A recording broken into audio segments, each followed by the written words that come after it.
Hello everyone, welcome to కథల సవ్వడి. ఈ వీడియోలో నేను ఒక అందమైన ముగ్గు వేస్తూ మీకు ఒక ఆసక్తికరమైన కథను షేర్ చేస్తున్నాను. ఈశ్వరి గణేష్తో కాఫీ షాప్ని 24 గంటల్లో ముగిస్తానని చెప్పి ఎందుకు వదిలేశావురా అని అడుగుతుంది. ఆ ప్రేరణ బ్రతుకు మీద కొట్టడానికి ఇంతకన్నా గొప్ప అవకాశం వస్తుందా అని అడుగుతుంది. గణేష్, నీకు చెట్టు మీద ఉన్న పిట్ట మాత్రమే కనిపిస్తుందమ్మా, ప్రేరణ మాత్రమే శత్రువు అనిపిస్తుంది. కానీ నాకు ఆ చెట్టు వలన చెట్టుకున్న కొమ్మలు, కాండాలు, వేర్లు అన్నీ శత్రువులే. నేను ఆ చెట్టునే నరకాలనుకుంటున్నాను. అది జరగాలంటే నాకున్న పవర్ పెరగాలమ్మా అంటాడు. ఈశ్వరి, ఇప్పుడు నీకున్న పవర్ ఎవరికుందిరా అంటూ, నువ్వు అనుకుంటే కానిదేముంది, కానీ ఆలోచించి చేయాలి అంటుంది. గణేష్, అమ్మ కానిస్టేబుల్తో సెల్యూట్ కొట్టించుకుని పబ్లిక్ని భయపెట్టేది పవర్ కాదమ్మా, ఇది సరిపోదు. పులిని చూసి జింక పారిపోవడం మామూలే, కానీ అదే పులి ముందు సింహం చేతులు కట్టుకుంటే అది పవర్ అంటే అంటాడు. ఈశ్వరి, అసలు నువ్వేమంటున్నావో అర్థం కావట్లేదురా అంటుంది. కానీ నీ ఒంటి మీద ఉన్న యూనిఫామే నీ ఆయుధం, నీకు ఇంతకన్నా ఏం కావాలి అని అడుగుతుంది. గణేష్, సరిపోదమ్మా అంటాడు. ఒంటికి వేసుకున్న డ్రెస్తో చేతిలో ఉన్న ఆయుధంతో మనిషిని మాత్రమే చంపగలం, కానీ మనసు అనే ఆయుధం అన్నింటికన్నా పవర్ఫుల్. దానితో మనుషుల పరువుని, ప్రతిష్టని, వాళ్ళ జీవితాలని చంపచ్చు. అలాంటి ఆయుధం ఇప్పుడే నాకు కనపడిందమ్మా. ఆ ఆయుధాన్ని చేతుల్లోకి తీసుకునే పనిలో ఉన్నాను. అది నా సొంతమైన రోజు నా శత్రువులకి ఈ భూమి మీద చోటే ఉండదు. ఇక నీకు నన్ను ప్రశ్నించే అవసరమే ఉండదు. కాస్త ఓపిక పట్టమ్మా అని చెప్పి తన ఫోన్ తీసుకుని గణేష్ వెళ్ళిపోతాడు. ఈశ్వరి, ఏమంటున్నాడు వీడు, ఏం చేయబోతున్నాడు అని అనుకుంటూ ఉంటుంది. ఇక విజయానంద్ కాఫీ షాప్లో ఉన్న ప్రేరణ దగ్గరకు వస్తాడు. ప్రేరణ, మీ అబ్బాయి లేడు సార్, బయటకు వెళ్ళాడు అంటుంది. విజయానంద్, థ్యాంక్స్ అమ్మా అంటాడు. వాడు మా అబ్బాయి అని నువ్వైనా గుర్తించావు అని అంటూ ఉంటే ప్రేరణ, అదేంటి సార్, మీ అబ్బాయి అని ఒకరు గుర్తించేదేముంది అని అడుగుతుంది. విజయానంద్, నా భార్య కడుపున పుట్టినవాడు, నేను నా ప్రేమను పంచాలనుకున్నవాడు, వాడు గుర్తించట్లేదు కదమ్మా అంటాడు. ప్రేరణ, సార్ మీరు కూర్చోండి, కాసేపట్లో సిద్ధు వస్తాడు అంటుంది. విజయానంద్, పర్వాలేదమ్మా అంటూ నేను నీతో మాట్లాడతామనే వచ్చాను అంటాడు. మంచైనా చెడైనా, బాధైనా ఆవేదనైనా నీలా అర్థం చేసుకునే వాళ్ళతోనే కదమ్మా నేను మాట్లాడగలుగుతాను అంటాడు. ప్రేరణ, మీరేమంటున్నారో నాకు అర్థం కావడం లేదు అంటుంది. విజయానంద్, సిద్ధు నీకు అర్థమైనట్టు మరెవరికీ అర్థం కావట్లేదమ్మా అంటాడు. అందుకే నీ మనసు మహత్యమో, నీ పరిచయం గొప్పతనమో, నువ్వు వాడి జీవితంలోకి వచ్చాక వాడిలో చాలా మార్పు వచ్చింది అంటాడు. ప్రేరణ, నేను మనుషుల మనసులను మార్చేంత గొప్పదాన్ని కాదు, సిద్ధు పరిచయం ప్రయాణమైంది అంతే అంటుంది. విజయానంద్, అంత మాట అనకమ్మా అంటాడు. నీ గొప్పతనం నీకు తెలియదు, నాకు తెలుసు. వాళ్ళలో వచ్చిన మార్పు మంచి వైపు నడవాలన్నా, మా వైపు రావాలన్నా అది నీ ఒక్కదాని వల్లే అవుతుందని నమ్మి నీ దగ్గరకు వచ్చాను అంటాడు. మా రాత బాలేదో, మా ప్రేమ కనిపించలేదో తెలియదు, కానీ వాడు ఒక గీత గీసుకున్నాడమ్మా. ఆ చక్రంలోనే బ్రతకాలనుకున్నాడు. మాకు నచ్చినది చేయలేదు, ఇచ్చింది తీసుకోలేదు, అమ్మ ప్రేమను కాదన్నాడు, నా ఆప్యాయతని వద్దన్నాడు, ఇన్నేళ్లుగా మాకు దూరంగానే ఉంటున్నాడు అంటూ బాధపడుతూ, ఇప్పుడు ఆ దూరాన్ని నువ్వే తగ్గించాలమ్మా అంటాడు. మా మధ్య ఉన్న అఘాతాన్ని నువ్వే చేరిపేయాలి, నువ్వు చెప్తే వాడు వింటాడమ్మా అంటూ, నువ్వు కనుక వాడిని ఒప్పించి మా దగ్గరకు రప్పించగలిగితే నువ్వు మాకు చాలా మేలు చేసిన దాని అవుతావమ్మా అంటాడు. ప్రేరణ, అదేంటి సార్ చాలా వింతగా మాట్లాడుతున్నారు అంటుంది. విజయానంద్, ఇందులో వింతేం లేదమ్మా, ఇది నీకు సాధ్యమైందే అన్న నమ్మకం అంటాడు. ప్రేరణ, మీ నమ్మకం కరెక్ట్ కాదు సార్ అంటుంది. సిద్ధు మీద మీకున్నది ప్రేమ అని మీరంటున్నారు, తన మీద తనకున్నది ఆత్మాభిమానమని అతను అంటున్నాడు.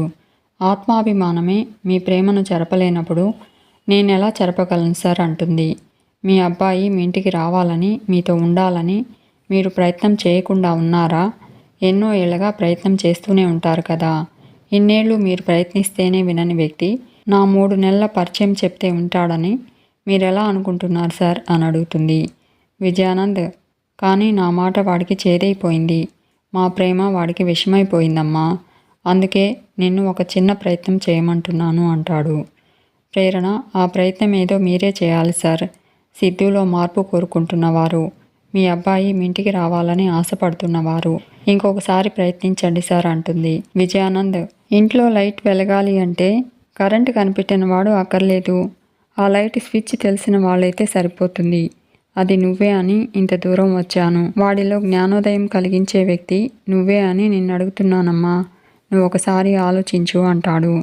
ప్రేరణ, సిద్ధు నా పార్ట్నర్ సార్. వ్యాపారం అయితే ఆలోచించేదాన్ని, కానీ ఇది వ్యాపారం కాదు. మీ మధ్య ఉన్న బంధాలు, బంధుత్వాలు, తప్పులు, ఒప్పులు, నిజాలు, అబద్ధాలు ఇలా ఎన్నో ఉంటాయి. వాటిని మీరు సార్ట్అవుట్ చేసుకోవాలి సార్. కాసేపు కూర్చుని కాఫీ తాగండి. మీ అబ్బాయి వస్తాడు. మనసు విప్పి మాట్లాడండి. అతనిలో మార్పు వచ్చే అవకాశం ఉంటుంది సార్ అంటుంది. విజయానంద్, అర్థమైందమ్మా అంటాడు. మా అదృష్టం ఇంతే అనుకుంటాను అంటూ వస్తానమ్మా అని చెప్పి వెళ్ళిపోతూ ఉంటాడు. సిద్ధార్థ్ అప్పుడే కాఫీ షాప్లోకి వస్తూ ఉంటాడు. విజయానంద్ సిద్ధార్థ్ని చూసి హాయ్ సిద్ధు అంటాడు. సిద్ధార్థ్, ఎందుకు వచ్చావు ఇక్కడికి అంటూ కోపడతాడు.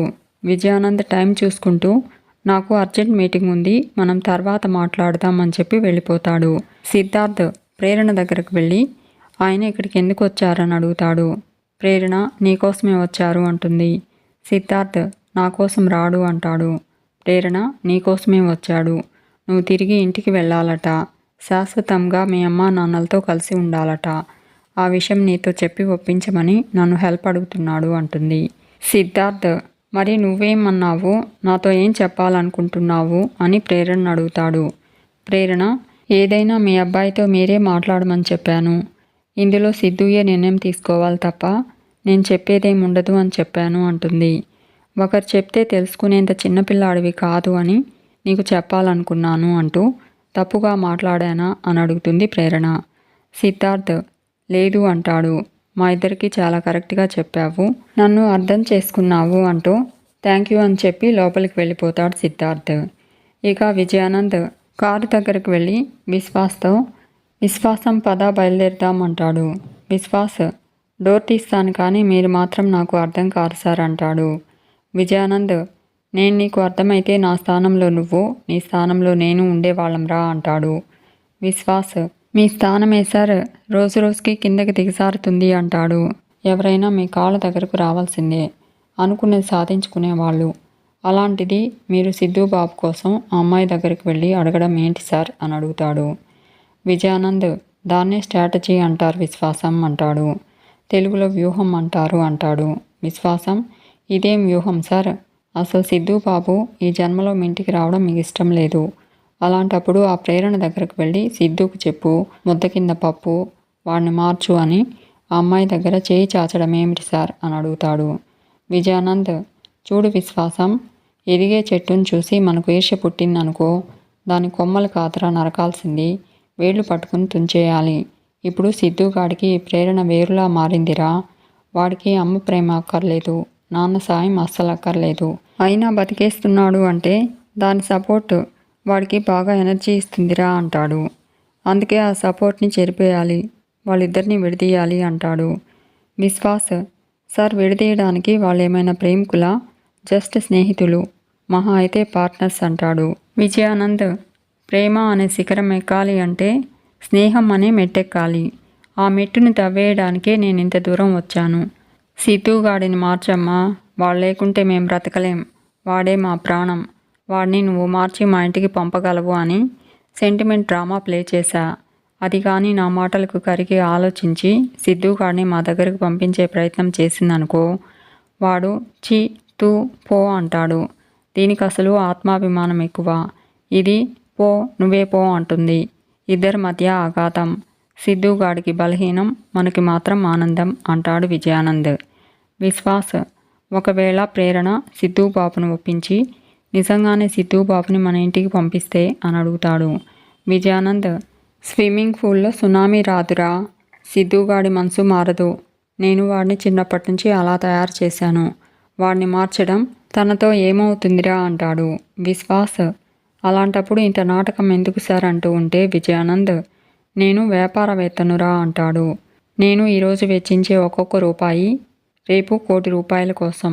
ఈరోజు ప్రేరణ మనసులో నాటిన బీజం అది ఏదో ఒక రోజు వృక్షం అయ్యి వాళ్ళని విడగొడుతుంది. కానీ నా టార్గెట్ వాళ్ళను విడగొట్టడం కాదురా, సిద్ధు గారిని వాళ్ళమ్మకు దూరం చేయడం, వాడి లైఫ్ని నాశనం చేయడం. అందుకు నేను దేన్ని వదలను. ఎన్ని అడ్డదారులైనా అన్నీ వెళ్తాను. ఎవరినైనా ఎలాగైనా వాడేస్తాను అని విజయానంద్ అంటూ ఉంటే విశ్వాస్ షాక్ అవుతూ నోరు తెరుస్తాడు.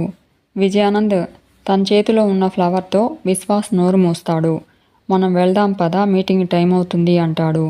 విశ్వాస్ వెళ్దాం అంటూ అసలే టైం లేదు, 500 కోట్ల డీల్, సిటీ అవుట్స్కట్స్కి వెళ్ళాలి అంటూ పదండి సార్ అంటాడు. ఇక సాహితి తన ఫ్రెండ్తో కలిసి పోలీస్ స్టేషన్కి వస్తుంది. కానిస్టేబుల్ దగ్గరికి వెళ్ళి తన ఫోన్ పోయిందంటూ వెంటనే వెతికి పెట్టమని అడుగుతుంది. కానిస్టేబుల్ ఇలా చెప్పగానే అలా వెతికి తీసుకురావడానికి అదేం ఐస్ క్రీమ్ కాదమ్మా ఫోను అంటాడు. గణేష్ ఒక కేసు గురించి మాట్లాడుతూ పక్కకు వస్తాడు. సాహితి కానిస్టేబుల్తో మాట్లాడడం చూసి వెతకపోయిన తీగ కాలికి తగిలినట్టు కావాల్సిన పిల్ల రావాల్సిన చోటుకే వచ్చిందే అనుకుంటాడు. ఫోన్ కట్ చేసి సాహితి మాటలు వింటూ ఉంటాడు. సాహితి కానిస్టేబుల్తో తనకు ఆ ఫోన్ చాలా స్పెషల్ అంటూ మా అన్నయ్య గిఫ్ట్గా ఇచ్చాడు అంటుంది. కావాలంటే టైం తీసుకోండి అని అంటూ ఉంటే కానిస్టేబుల్ అలా అన్నావు బాగుంది అంటాడు. సాహితి 1 గంటలో వెతికి పెట్టండి అంటుంది. కానిస్టేబుల్ ఎలా కనపడుతున్నానమ్మా నీకు? బైక్లు, స్కూటర్లు, కార్లు, జీపులు పోతేనే దిక్కులేదు. నీ ఫోన్ గంటలో వెతికి పెట్టాలా? వెళ్ళమ్మా వెళ్ళు అని అంటూ ఉంటే సాహితి కానిస్టేబుల్ని బ్రతిమలాడుతూ ఉంటుంది. కానిస్టేబుల్ కంప్లైంట్ రాసివ్వండి, వారం తర్వాత కనిపించండి, దొరికితే ఇస్తాం, లేదంటే మీ దురదృష్టం, ఇంతకంటే చెప్పడం కష్టం, వెళ్ళమ్మా వెళ్ళు అంటాడు. ఇదంతా చూస్తూ ఉన్న గణేష్ కానిస్టేబుల్ దగ్గరకు వచ్చి ఏంటి గొడవ అని అడుగుతాడు. సాహితి గణేష్ని చూసి హాయ్ సార్ అంటుంది. గణేష్ సాహితిని చూసి మీరా అంటాడు. సాహితి ఫ్రెండ్ మీరా కాదు సార్ సాహితి అంటుంది. గణేష్ మీరేంటి ఇక్కడ అని అడుగుతాడు. కానిస్టేబుల్ అమ్మాయి ఫోన్ పోయిందంట సార్, ఇందాకటి నుంచి ఒకటే నసా అంటాడు. గణేష్ అమ్మాయి చెప్తుంది కదయ్యా అంటూ సాహితితో మీరు చెప్పండి అంటాడు. సాహితి తన ఫోన్ పోయిందని చెప్తుంది.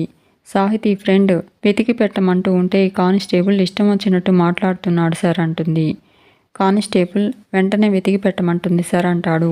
గణేష్ ఇక్కడ మనముంది అందుకే కదా కృష్ణ అంటూ సాహితిని కూర్చోమంటాడు. సాహితి పర్లేదు సార్ అంటుంది. కాఫీ, కూల్ డ్రింక్ అని అంటూ ఉంటే సాహితి ఏమొద్దు సార్, నాకు నా ఫోన్ కావాలి అంటుంది. గణేష్ కానిస్టేబుల్తో నీకు అసలు బుర్ర పనిచేస్తుందా అంటాడు. ఆడపిల్లలు ఫోన్ పోయింది వెతికి పెట్టమంటే అలాగేనా వాళ్ళతో మాట్లాడేది అంటాడు. డ్యూటీ చేయడం అంటే పబ్లిక్ని నిర్లక్ష్యం చేయడం కాదు, వాళ్ళను రెస్పెక్ట్ చేయడం, ముఖ్యంగా ఆడపిల్లల్ని గౌరవించడం, అది తెలుసుకోవయ్యా ముందు అంటాడు. సాహితి గణేష్ని చూస్తూ నిజంగా ఈ రోజుల్లో మీలాంటి వాళ్ళు ఉన్నారు అంటే చాలా గ్రేట్ సార్ అంటుంది. ఫోన్ పోయిందంటూ ఉంటే వీళ్ళు పట్టించుకోవట్లేదు సార్ అని అంటూ ఉంటే గణేష్ వాళ్ళు కానిస్టేబుల్స్ పట్టించుకోరు, నేను సిఐని బాగా పట్టించుకుంటాను, మీ ఫోన్ నేను వెతికి పెడతాను అంటాడు. సాహితి కంప్లైంట్ ఇవ్వాలా సార్ అని అడుగుతుంది. గణేష్ ఫోన్ నంబర్ ఇవ్వండి అంటాడు. సాహితి ఫోన్ నంబర్ దేనికి సార్ అని అడుగుతుంది. గణేష్ ఫోన్ దొరికాక ఆ ఫోన్ మీకు ఇవ్వాలి కదా అందుకు అంటాడు. సాహితి మీరు వెతికి పెట్టే ఫోన్ నంబరే కదా సార్ నా ఫోన్ నంబర్ అంటుంది. మరి మీరెలా ఫోన్ చేస్తారు అంటూ ఉంటే గణేష్ ఫోన్ దొరికాక మిమ్మల్ని కాంటాక్ట్ కావడానికి ఆల్టర్నేట్ నంబర్ అడుగుతున్నాను అంటాడు.